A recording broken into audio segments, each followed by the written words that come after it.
কাহিমনি আর আমার লিগে শান্তের কত কাঁকবো। এই তো মা আনছি।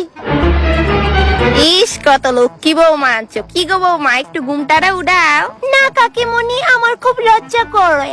না না ঠিক হয়ে আছে, লজ্জা পাওয়াটাই স্বাভাবিক, কিন্তু আমি তো দেখতাম। ওয়াহ ওয়াহ ওয়াহ ওয়াহ ওয়াহ, কি সুন্দর বউ আনছো, খুব মিষ্টি দেখতে। কাকিমণি আরে আরে আরে আশীর্বাদ দেন কাকিমণি। আচ্ছা নো, আমি তোমার আশীর্বাদ করলাম, সৌ ভাগাভাগি নমো। এবার উঠো। আরো দেন না। আরে দূর যা। মা কাকিমণি যদি আর কিছু লাগে আমার ডাক দিন, হ্যাঁ? তোর